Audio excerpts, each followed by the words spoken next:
Welcome, yogis. Today I'd like to talk about the 3 things you can not do to improve your yoga practice today.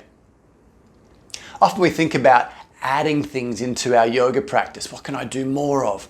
But in this talk, I'd like to mention 3 things to do less of that will give you an incredible benefit overall in your practice.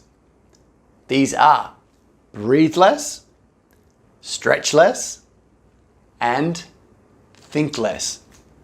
Number 1, breathe less. We often hear yogis in the back of the room doing all these Darth Vader breaths. You hear the teacher say, take a breath in, and everyone takes this big gasp of air in. Basically, most yogis out there are breathing way too much, way too deep, breathing into the chest. And this actually causes a bit of a stress response in the body and leaves you feeling tired and de-energized a little time after a yoga practice. So one thing you want to start thinking about in yoga practice is actually breathing less. When you breathe less, you create what I talk about in some of my teachings as an air hunger. You want to actually feel it sometimes when you're practicing yoga, like you're not getting enough air in, and then resist the tendency to overbreathe. When you do that, you actually help increase carbon dioxide levels in your blood, which draws the oxygen out of the blood and into the cells. If you're overbreathing, then you tend to be starving your brain of oxygen because you're breathing out all the carbon dioxide, and as a result, your body can't get the oxygen out of your blood into your body and brain. So we feel all this kind of euphoria sometimes, this lightheadedness, and think, oh, that's a great thing. But really, you're actually starving your brain of oxygen, and a lot of people get very faint and even pass out when they do a lot of flow yoga. And I'm sure you've had that experience sometime, maybe coming out of a forward bend or doing too much fast, furious, vigorous sun salutes. So you want to breathe less, you want to slow down your breath, you want to breathe into your belly, and at times actually even kind of stop breathing in a yoga practice. Breathe so gently that you feel like you're running out of air, but to go with that sometimes. So that's number 1. Number 2 is to stretch less. All right, this is a big one. A lot of yogis out there are loving their yin yoga practices. And I'm not here to say don't go and do yin yoga practices, but I would say just be a little mindful of what you're actually doing. Don't go to all these classes just because they're the new thing or they're on someone's timetable. You want to learn a little bit more about your body and think it through why you'd be doing these practices. Yeah, it's nice to have a good stretch. But what we're noticing a lot in the modern yoga world when you read the literature and you just talk to students is that people are getting a lot of injuries. And one of the reasons people are getting injuries is because they're overstretching. And when you overstretch, you start to actually weaken your body. You see, your muscles are designed to stretch almost to 150% of their resting length anyway. So muscles don't need to be overstretched.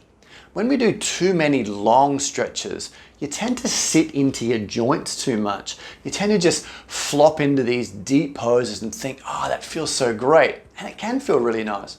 But what you're actually doing long term is you're weakening the ligaments around joint capsules, especially if you're doing deep stretches around your shoulders and your hips.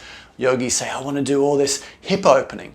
Well, really, you don't want to do all this hip opening because long term it's leading to a hell of a lot of injuries and even a lot of young women in yoga getting hip replacements, which I'll go into more in another video. So you want to think about stretching a little bit less.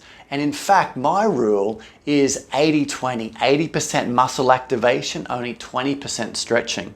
So even when you're doing stretching, you want to actually be activating key muscles. Most yogis aren't taught this, they don't know how to activate those key muscles to balance out the stretches. There's techniques called reciprocal inhibition and proprioceptive neuromuscular facilitation, to say a big word, or PNF stretching. These are ways to activate muscles specifically so that you're getting a stretch in one side but getting activation in the other. In this way, you're not leaving your body out of balance, you're creating more harmony and balance. So stretch less, activate more. If you want to learn about that, you may need to do a little bit more training in that regard with muscular activation. We've got some great Align Refine courses in our level 2 that you can learn more about with that. Thirdly, think less. Now this might go without saying, but often when people are doing yoga practices, they're sort of really focused on what the teacher's saying, and they're focused on all this alignment and these cues and where to put their little pinky toe and where to put their shoulders and when to breathe and all of that. And sometimes I find that a lot of people, when they're being led in a class, they lose that lovely kind of ability to get a little bit trancy, to get into a flow state. They're over left braining their practice. And sometimes it's nice just to get out of the having to think, the having to worry about where my body is or what's next, and just to lose yourself in the flow. What yoga really is about essentially is allowing you to access a different part of your brain, your unconscious brain. And to do that, you need to get beyond what we call the critical faculty, which is that little sort of nagging voice that's always on the surface or analyzing.